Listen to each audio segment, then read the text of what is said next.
Warning, the following is a desperate nerdy plea. Please don't judge. Hello, I'm not the nostalgia critic. He remembers it, so I don't have to. Hey, Linkara, you may remember me from my comments to urge you to review Wildstorm's take on the Thundercats, but you haven't responded once. Call me a stalker right now because I'm making a video request with just the width of the material to show you how bad these comics are and how they let down on the Thundercat franchise, even if you know that already. I would like to thank Proteus Lives for the scans, so we can all have a good laugh at these. Okay, we all know Thundercats, one of the best 80s cartoon shows among Transformers and the Ninja Turtles. So, 20 years later, all the fans are grown up, and Wildstorm Comics, a branch company of DC, decides to make a continuing series where it left off. But what we got was were really dark stories that disgraced our memories of the show that we loved. You're probably wondering, how dark is this series? Is it like the third season of Reboot kind of dark, or the Dark Knight kind of insanity? Well, let me just show you with this. Thundercats: The Return. It starts out where the earlier, less suckier series ended with Lion-O being Mum-Ra, and he goes into the Book of Omens for training. But years pass while Lion-O's in the book, and Mum-Ra comes back and takes over New Thundera. Big shocker.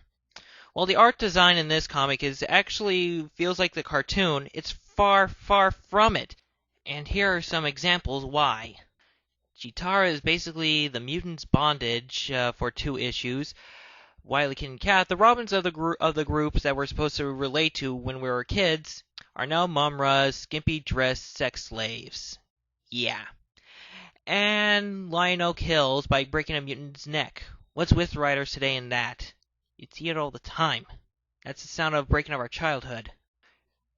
With Thundercats: The Return breaking our childhood memories, we move on to its sequel, Thundercats: The Dogs of War. While the concept of the Thundercats fighting canine versions of themselves seemed pretty awesome, the series leaves me kind of cold. Sure, the artwork makes the dogs, the war dogs, pretty badass, but it makes the Thundercats look really ridiculous, especially their hair. I mean, look at Wily Cat.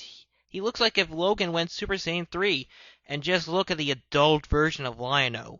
Remind you of someone? And even though the Dogs of War have a pretty awesome art design, they're really quite lame, especially their dialogue. Take their fearless leader, Double Lord, for example. One of the first things he does when he appears is sick his lizard slaves to attack the robotic burbles, and it leads up to one of the most violent scenes ever in Thundercats history. And what does he say when he does this? Bitchin'. That's all. Bitchin'. Pretty lame. And there you have it, a brief glimpse of one of the worst comics based on one of the best cartoon shows ever. So, Linkara, please burn this thing on the top of the 4th wall. It deserves to be ripped a new one. Don't do it for me. Don't do it for yourself, but do it for all the fans who are proud to say Thundercats, but have been disgraced by this trash. Yours truly, Silver Zeo. I'm signing off.